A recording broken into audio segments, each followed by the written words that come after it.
My name's Manoj Jangmuk. Actually, I'm president of Bangkok Bible Seminary. I work with the seminary more than 30 years. And then I was chairman of EFT, Evangelical Fellowship of Thailand. I was a chairman of the Thailand Protestant Church Committee to take care about 3 umbrella, the main organization in Thailand.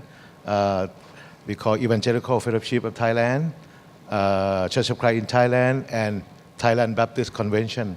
We work together under the umbrella of we call Thailand Protestant Church Committee.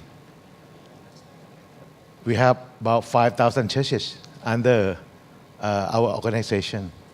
And then we have missionary about 1,250 missionary visa quota. The social ministry is we connected with the government.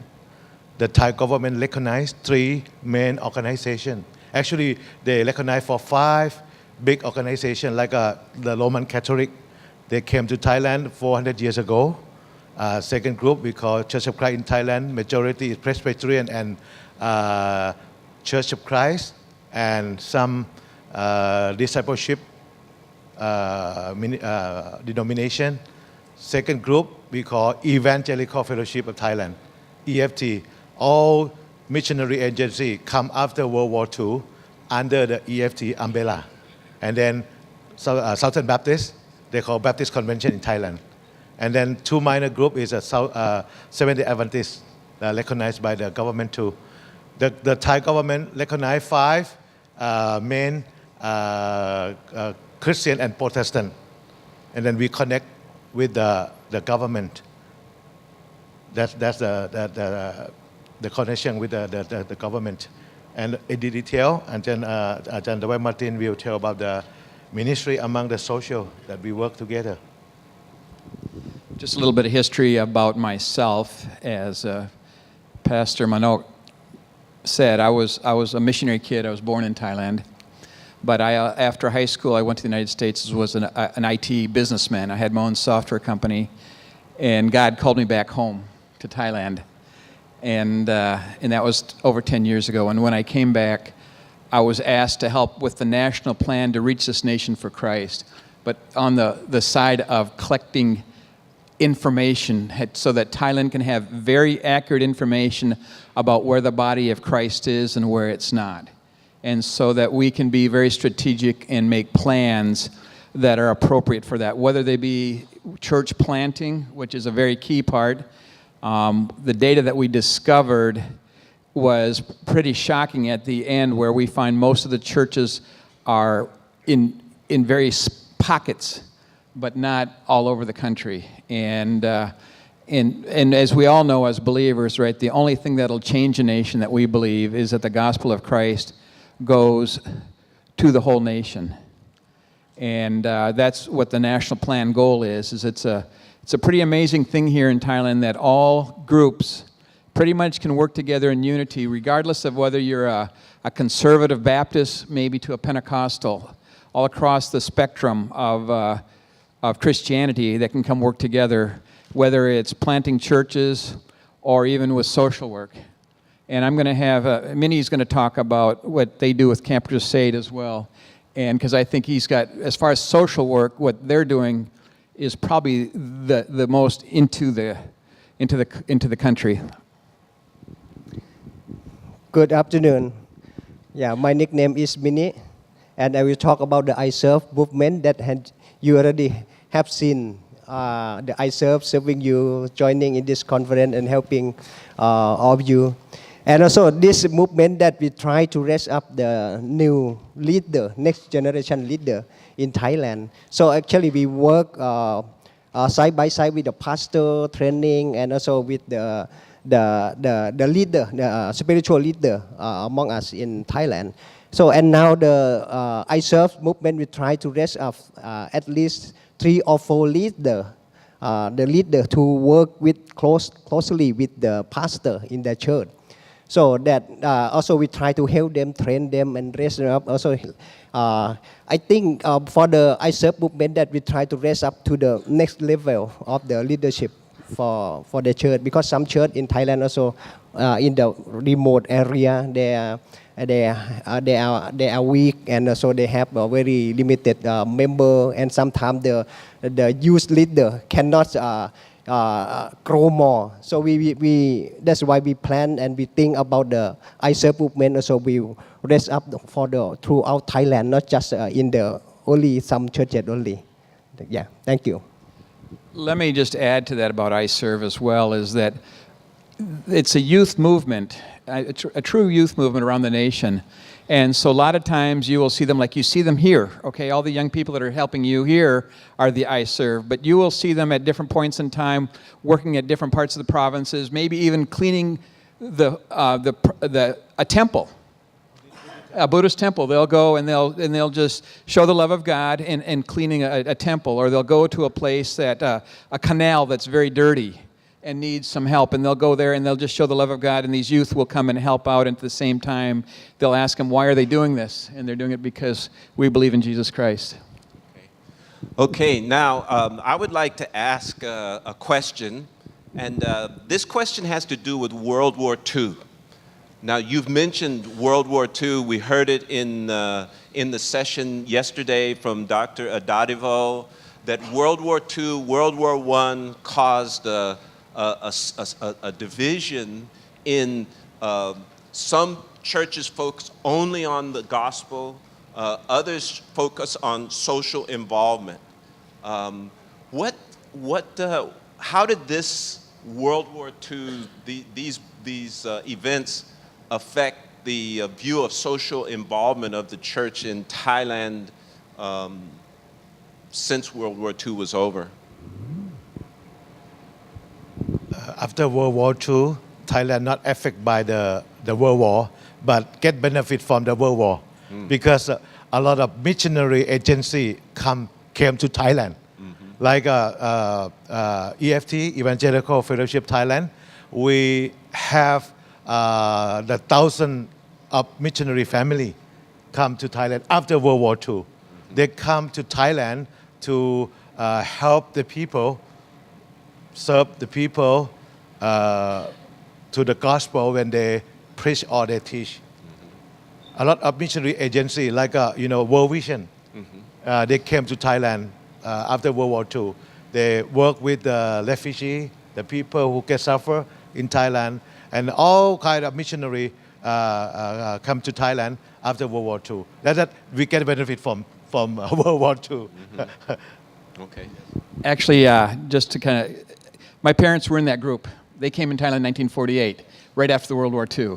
And an observation as a missiologist here about that. So my parents came in 1948, and their vision was to Thailand was that they believed very shortly that Christ was going to return, because the Jews were going back to Israel, and that was this, we got to plant churches, we've got to plant churches, we've got to get the gospel spread, and that was what their motive was. And so what I've observed here as a missiologist, as someone who lives in Asia, Cambodia on the other side is a nation after the war in Vietnam was over, that they had a lot of social ministries went in that nation.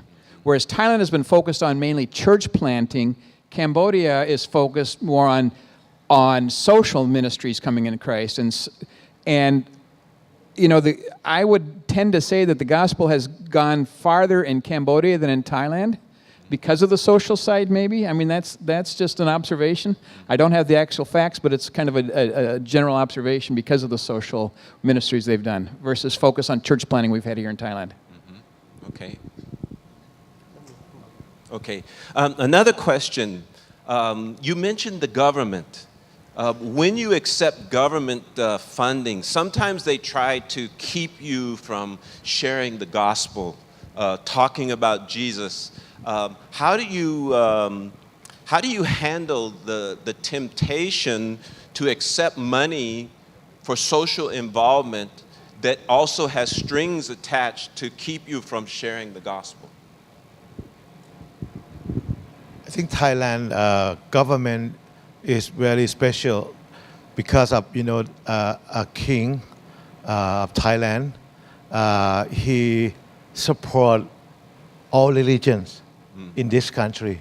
Even the king himself donate some fund from the royal family to the church.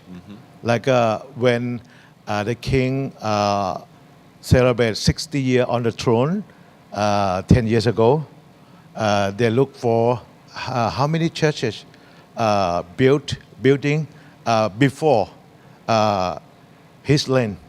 Like the Anglican Church at the Saturn Road. I signed up the paper for that church because I was a chairman of VFT. The government, by the king, donated 2 million baht to rebuild, to painting, to fixing, back the church is like today, where some people visit that church. Or even the Samle, or even the Sip Sampantawong church. The church building is older than king age, suppose. And then the king donate money from himself to support the church, or even mosque, Muslim. Because Thai king, Thai government favor missionary. They trust in missionary. I taught church history in Thailand, the church history in Thailand. You know, in the history, missionary helped the royal family, help the Thai government when the the Western colonized in this Southeast Asia. Missionary help the government to, before they sign up the contract, before they do anything, you know, they consult with missionary. Like Dr. Danbit Butley, he was a medical doctor, right? He operated the monk. One monk got the firework, and then boom, you know, his hand is cut out, and then a missionary doctor helped that.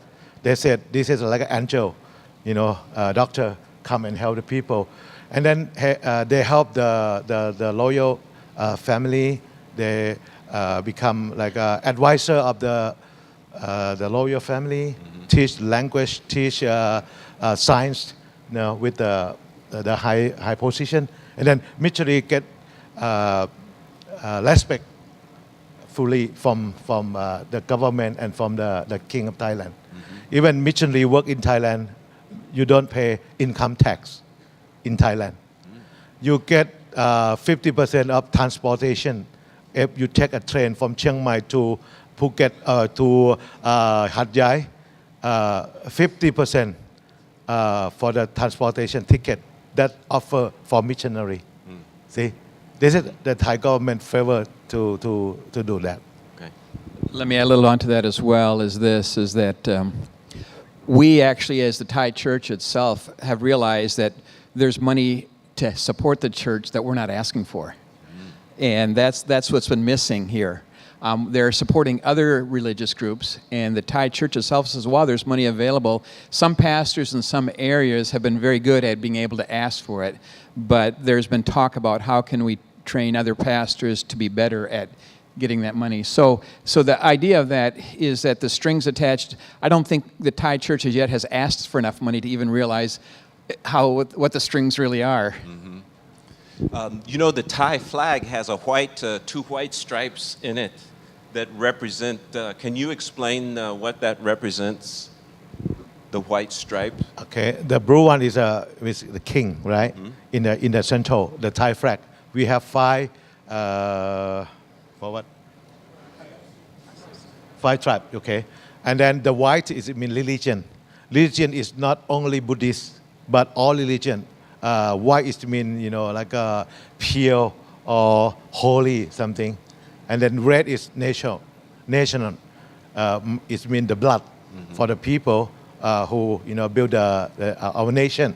Okay, blue is a king, white is a religion, and red is a nation or the blood of the people. That's the meaning of our flag. Right. Okay. So when you receive money from the government, it doesn't. You don't know what the strings might be, but you can use it to proclaim the gospel. There's a freedom to proclaim the gospel in Thailand. Very much so. As a person of two cultures, who's lived and raised in Thailand, but also has lived in the United States, I feel like I have more religious freedom in Thailand than I do in the United States. How's that? Okay. I so willing to add on that. That also even that when we get the money or support from the government, but for us also the churches we still need to focus on the Great Commission Yes. as well, Yeah. and to make disciple. But of course, those money also they has proposed, give to us or donate to us for the purpose. Okay, we will use according to that purpose. But other thing also we need to do the discipleship. Okay. Okay, I'm going to open it up to you now. Would you like to ask questions? You'll have to come to the mic in the aisle there, or you can use this mic here. But if you want to ask a question of our panel, just come forward. Tell us your name and just ask the question. Okay? Anyone else, don't wait. Just come on up now with your question or go to that mic there. Okay. Thank you so much.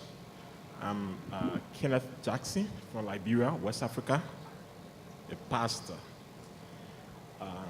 and also director for evangelism and missions of the Liberia Annual Conference United Methodist Church. Thank you so much for what God is doing there.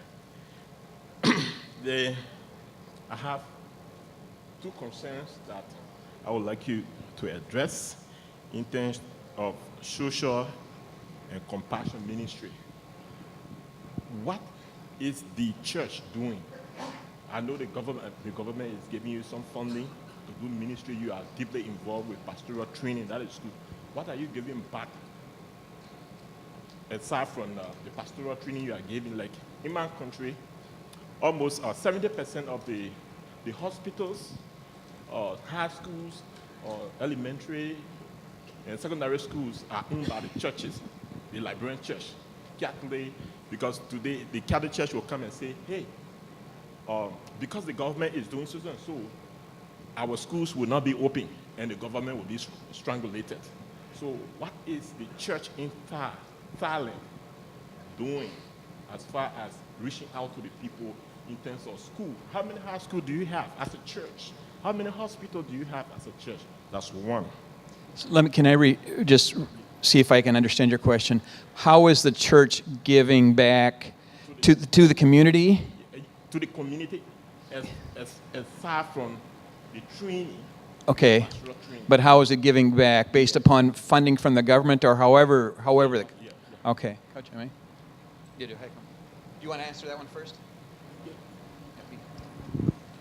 Thailand, we have 33 Christian schools in Thailand. Most of them belong to the CCT, the Church of Christ in Thailand. We have 7 Christian hospitals, not include the Catholic. The Catholic has many hospitals too, and then many Catholic schools. But for our site, for Protestant, we have 33 Christian schools and 7 Christian hospitals, 2 big university. One in Payap and the other one in a Christian university in Nakhon Pathom, very close to Bangkok. I think the people know when the Christian school or Christian hospital, we have like a charity. The price, some hospital very cheap because we want to service the social or the community.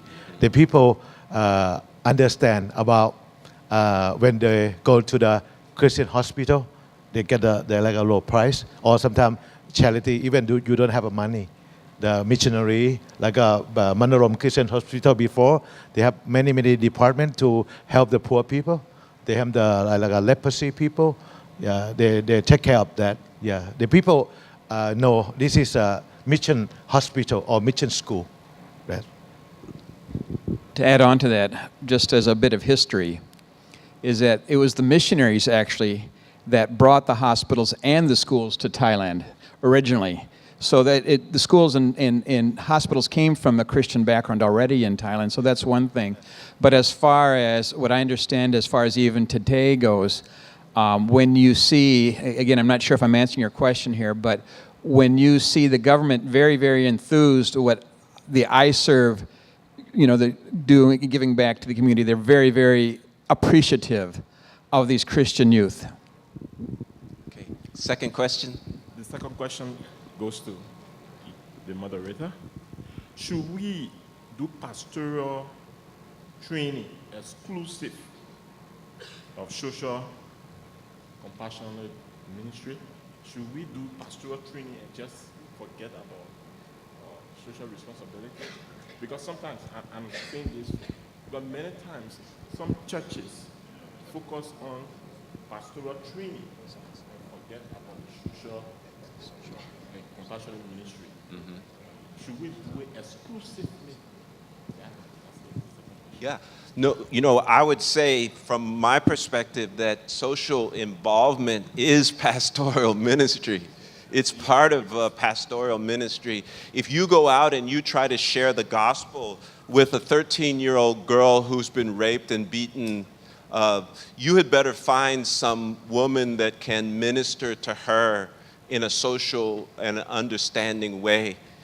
Because you are not going to be the one who's going to be effective in that ministry. And the pastor is a networker, and he can bring the resources to bear on different situations without having a motive to make money or to do anything other than help people. So to me, the whole reason that we have come to this as the close of our pastoral training is that it is part of social involvement is part of pastoral ministry. Maybe you can say something more. Even in our seminary, when Thailand got problem with the tsunami about 11 years ago, we closed a month. We sent out our student, went down to southern Thailand to help the tsunami victim. Some carry the body when people die by that. And then we sent 5 students live there and work there for a year to help the people. Even today, we have some students from us stay there, work with the people who suffer by tsunami. The love of Christian and church and volunteer, the people appreciate on that. The Thai government appreciate on that. So many NGO already gone, but only Christians still there. We have orphanage home. We have some center to help the kids or whatever. Before tsunami hit Thailand, we have only 3 churches in one province like a Phuket Island. But after tsunami, now we have 45 churches after tsunami. Because the people, understand this is love and pure love, from Christian, from church. We thank God on that. Even, thank God. Praise God. Yeah, even flooding Thailand 4 or 5 years ago, we closed seminary for 2 months. Faculty member and student, go out and then help the people. I woke up early morning, come back until midnight, go and help the people, the people suffering. They get, we work with the CCT when tsunami. We work together, among the ministry in Thailand for the needed people. During that time also that our leader actually Enoch, the one who is with the Lord now, he challenged us, challenged students. We send students for a year to go there. Like every month we have 10, 20 or 30 students. We change from the university student from around Thailand went there, and we build a lot of houses. And also we build a lot of churches there, and we have seen God. Actually, this was the miracle of the Lord. But before that place very hard to do the evangelism and to reach them by the gospel. But after had that problem, but a lot of people willing to hear, and also they can touched by the Lord, by the love of the Lord from the Christian and yeah, our youth, our Christian. So that also opportunity for us. Actually, the social work or the mercy work, actually, what is the way how to help them to know the Christ, the love of the Christ more. Yeah. Yeah, thank you. Yeah. Now, what I would like, thank you very much. I would like you to get in your groups, and I want you to answer this question, okay? How can we use compassion ministries to share the gospel? How can we use, they told you that tsunami, when it came, they canceled classes and they moved their people to the affected areas, and now there are 45 churches in those areas. This is a tragedy. It's a sad thing. We don't want tsunamis. No, we don't want tragedies. But there are opportunities to show the love of Christ in a real way. And so I want you to get in your groups and discuss this question: how can we use compassion ministries to share the gospel?